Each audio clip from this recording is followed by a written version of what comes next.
ವೀಕ್ಷಕರೇ, ನಮ್ಮ ಚಳ್ಳಕೆರೆ ಟಿವಿಗೆ ಸ್ವಾಗತ. ಇಂದಿನ ಪ್ರಮುಖ ಸುದ್ದಿ. ಚಿತ್ರದುರ್ಗ ಜಿಲ್ಲೆ ಚಳ್ಳಕೆರೆ ನಗರ ಸಿಐಟಿಯು ಪಕ್ಷ ಪ್ರತಿಭಟನಾಕಾರರು ಪ್ರಮುಖ ಬೀದಿಗಳಲ್ಲಿ ಇಂದು ಕಾರ್ಮಿಕರು ಪ್ರತಿಭಟನೆ ನಡೆಸಿ ಕಾರ್ಮಿಕ ಇಲಾಖೆಗೆ ಮನವಿ ಪತ್ರ ಸಲ್ಲಿಸಿದ್ದಾರೆ. ಸಿಐಟಿಯು ನೇತೃತ್ವದಲ್ಲಿ ನಡೆದ ಈ ಪ್ರತಿಭಟನೆಯಲ್ಲಿ ಮಾತನಾಡಿದ ಪ್ರಧಾನ ಕಾರ್ಯದರ್ಶಿ ತಿಪ್ಪೇಸ್ವಾಮಿ, ಬಿಜೆಪಿ ನೇತೃತ್ವದ ಕೇಂದ್ರ ಸರ್ಕಾರವು ಕಾರ್ಮಿಕರ ಹಕ್ಕುಗಳನ್ನು ಹತ್ತಿಕ್ಕುತ್ತಿದೆ ಎಂದು ಆರೋಪಿಸಿದ್ದಾರೆ. 2019-20 ಅವಧಿಯಲ್ಲಿ ಅಂಗೀಕರಿಸಿದ ಕಾರ್ಮಿಕ ವಿಧೇಯಕಗಳು ಕಾರ್ಮಿಕರ ಹಿತಕ್ಕೆ ಅನುಕೂಲವಾಗಿರಲಿಲ್ಲ ಎಂದು ಹೇಳಿದ ಅವರು, ಎಲ್ಪಿಜಿ ನೀತಿಗಳ ಮೂಲಕ ಕಾರ್ಪೊರೇಟ್ ಪರ ಕ್ರಮಗಳು ಜಾರಿಯಾಗುತ್ತಿವೆ ಎಂದು ದೂರಿದ್ದಾರೆ. ಯೋಜನೆಯ ಮೂಲಕ ಸಾರ್ವಜನಿಕ ಸ್ವತ್ತುಗಳನ್ನು ಖಾಸಗೀಕರಣಗೊಳಿಸಲಾಗುತ್ತಿದೆ ಎಂದು ಕಿಡಿಕಾರಿದ್ದಾರೆ. ಅಲ್ಲದೆ ಕಾರ್ಮಿಕರ 4 ಸಂಹಿತೆಗಳನ್ನು ರದ್ದುಪಡಿಸಬೇಕು, ಕರಡು ನಿಯಮಾವಳಿಗಳನ್ನು ಕನ್ನಡದಲ್ಲಿ ಪ್ರಕಟಿಸಬೇಕು ಹಾಗೂ ಕನಿಷ್ಠ ವೇತನ ಅಧಿಸೂಚನೆ ಹೊರಡಿಸಬೇಕು ಎಂಬ ಬೇಡಿಕೆಗಳನ್ನು ಮುಂದಿಟ್ಟಿದ್ದಾರೆ. ಈ ಒಂದು ಪ್ರತಿಭಟನೆಯಲ್ಲಿ ತಾಲೂಕು ಅಧ್ಯಕ್ಷ ನಿಂಗಪ್ಪ, ನಾಗರಾಜ್, ದುರ್ಗವರ ಬೋರಯ್ಯ, ರಾಜಣ್ಣ, ಚನ್ನಕೇಶವ ಸೇರಿದಂತೆ ಅನೇಕ ಪ್ರತಿಭಟನಾಕಾರರು ಹಾಗೂ ಕಾರ್ಮಿಕರು ಭಾಗವಹಿಸಿದರು.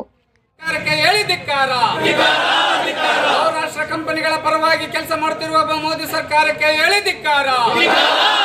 ಸಂವಿಧಾನ ವಿರೋಧಿಯಾಗಿರುವ ಮೋದಿ ಸರ್ಕಾರಕ್ಕೆ ಹೇಳಿದಿಕ್ಕಾರ. ಸಂವಿಧಾನ ವಿರೋಧಿಯಾಗಿರುವ ಮೋದಿ ಸರ್ಕಾರಕ್ಕೆ ಹೇಳಿದಿಕ್ಕಾರ. 4 ಸಮಿತಿಗಳನ್ನು ಜಾರಿ ಮಾಡಬೇಡ ಎಂದು ಒತ್ತಾಯಿಸಿರುವ ಮೋದಿ ಸರ್ಕಾರಕ್ಕೆ ಹೇಳಿದಿಕ್ಕಾರ. ಏನೇ ಬರಲಿ, ಏನೇ ಬರಲಿ, ಏನೇ ಬರಲಿ, 4 ಸಮಿತಿಗಳನ್ನು ಜಾರಿ ಮಾಡಬಹುದು. ಕೇಂದ್ರ ಸರ್ಕಾರ, ರಾಜ್ಯ ಸರ್ಕಾರ ರದ್ದು ಮಾಡಲೇಬೇಕು, ಮಾಡಲೇಬೇಕು.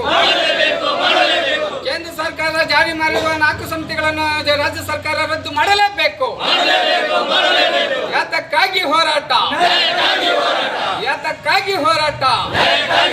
ಕರ್ನಾಟಕ ಸರ್ಕಾರ, ವಿಧಾನಸೌಧ, ಬೆಂಗಳೂರು. ಮಾನ್ಯ ನಿರೀಕ್ಷಕರ ಅವರ ಮುಖಾಂತರ ಕಾರ್ಮಿಕ ಇಲಾಖೆ ಚಳ್ಳಕೆರೆ ಜೆಸಿ ನೇತೃತ್ವದ 12 ಫೆಬ್ರವರಿ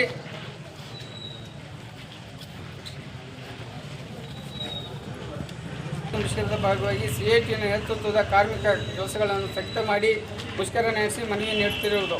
ಬಿಜೆಪಿ ನೇತೃತ್ವದ ಕೇಂದ್ರ ಸರ್ಕಾರವು ಸಂಪತ್ತನ್ನು ಸೃಷ್ಟಿ ಮಾಡುವ ಕಾರ್ಮಿಕರನ್ನು ಸಂಪೂರ್ಣವಾಗಿ ಗುಲಾಮರನ್ನಾಗಿಸಲು 29 ಕಾರ್ಮಿಕ ಕಾನೂನುಗಳನ್ನು ರದ್ದುಗೊಳಿಸಿ 4 ಕಾರ್ಮಿಕ ಸಮಿತಿಗಳನ್ನಾಗಿ ನವೆಂಬರ್ 21, 2025ರಂದು ಅಂತಿಮ ಪ್ರಕಟಣೆ ಹೊರಡಿಸಿದ್ದು, ಈ ಸಂಹಿತೆಗಳನ್ನು 2019-2020ರಲ್ಲಿ ಲೋಕಸಭೆಯಲ್ಲಿ ಪಾಸಾಗಿದ್ದರೂ ದೇಶದ ಕಾರ್ಮಿಕ ವರ್ಗ ನಡೆಸಿದ 5 ವರ್ಷಗಳ 5 ಮುಷ್ಕರಗಳ ರೈತರ ಮತ್ತು ಇತರ ಪ್ರಜಾಸತ್ತಾತ್ಮಕ ಚಳವಳಿಗಳಿಗೂ ಜಾರಿ ಮಾಡಲು ಬಿಟ್ಟಿರಲಿಲ್ಲ. ಆದರೆ ಕೇಂದ್ರ ಬಿಜೆಪಿ ಸರ್ಕಾರ ಹೆಚ್ಚಿನ ಸ್ಥಾನಗಳು ಬರೆದಿದ್ದರೂ ಕೂಡ ತನ್ನ ಕಾಲಾವಧಿಯಲ್ಲಿ ಎಲ್ಪಿಜಿಯ ನೀತಿಗಳನ್ನು ಕಾರ್ಪೊರೇಟರ್ ಕಂಪನಿಗಳ ಮತ್ತು ಇವತ್ತು ಕೇಂದ್ರ ಸರ್ಕಾರ ಜಾರಿ ಮಾಡಿದೆ. ಇದನ್ನು ನಾವು ವಿರೋಧಿಸ್ತಿದ್ದೀವಿ.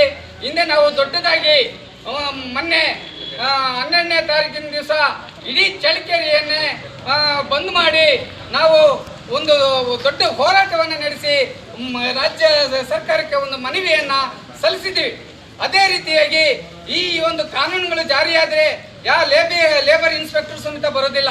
ಅದಕ್ಕೆ ಆದಂಥ ಒಬ್ಬ ಅಧ್ಯಕ್ಷರನ್ನಾಗಿ ನೇಮಕ ಮಾಡಿ ನ್ಯಾಯವನ್ನು ಅವ್ರ ಮುಖಾಂತರ ನ್ಯಾಯ ಇತ್ಯರ್ಥವನ್ನು ಮಾಡಬೇಕಾಗಿರ್ತದೆ. ಆದ್ದರಿಂದ ಇವತ್ತು ನಾವು ಲೇಬರ್ ಕಚೇರಿ ಮುಂದೆ ಪ್ರತಿಭಟನೆ ಮಾಡೋದು ಯಾಕಂದರೆ ಈ ಒಂದು ಕಾನೂನುಗಳನ್ನು ಕಾರ್ಮಿಕರ ಕಾನೂನು ಹಿಂದೆ ಏನಿತ್ತೋ ಆ ಕಾನೂನನ್ನೇ ರಾಜ್ಯ ಸರ್ಕಾರ, ಸಿದ್ದರಾಮಯ್ಯ ಸರ್ಕಾರವರು ಅದನ್ನ ಜಾರಿ ಮಾಡಬೇಕು. ಅವ್ರು ಕೊಟ್ಟಂಥ ಕಾನೂನುಗಳನ್ನು ಜಾರಿ ಮಾಡಬಾರ್ದಂತ ನಾವು ಇವತ್ತು ಈ ಮನವಿಯನ್ನು ನಾವು ತಮ್ಮ ಕಚೇರಿ ಮುಂದಿಗೆ ಸಲ್ಲಿಸಿದ್ದೀವಿ. ಇದನ್ನು ದಯವಿಟ್ಟು ಬಂದು ಈ ಮನವಿ ಪತ್ರವನ್ನು ಸ್ವೀಕರಿಸಬೇಕಾಗಿ ಕೇಳ್ಕೊಳ್ತೀವಿ. ಇವತ್ತು ಬಹುಮತವೇ ಇಲ್ಲದೆ ಇವತ್ತು ಬಂಡವಾಳದಾರರ ಪರವಾಗಿ ಮತ್ತು ಬಹುರಾಷ್ಟ್ರ ಕಂಪನಿಗಳ ಪರವಾಗಿ ಇವತ್ತು ಏನು ಸಂವಿಧಾನದಲ್ಲಿ ಕಾರ್ಮಿಕರಿಗೆ 29 ಕಾನೂನುಗಳಿದ್ದವೋ ಆ ಕಾನೂನುಗಳನ್ನು ಕೇವಲ 4 ಸಮಿತಿಗಳನ್ನಾಗಿ ಜಾರಿ ಮಾಡಿ ಇವತ್ತು ಇಡೀ ಕಾರ್ಮಿಕ ವರ್ಗವನ್ನೇ ಬೀದಿ ಪಾಲು ಮಾಡೋಕ್ಕೆ ಹೊರಟಿರುವಂಥ ಮೋದಿ ಸರ್ಕಾರ ಇವತ್ತು ಸುಮಾರು ಕಂಪನಿಗಳಿಗೆ ಇವತ್ತು ಭೂಮಿಗಳನ್ನು ಕಡಿಮೆಯ ಬೆಲೆಯಲ್ಲಿ ಕೊಟ್ಟಿದ್ದಾರೆ.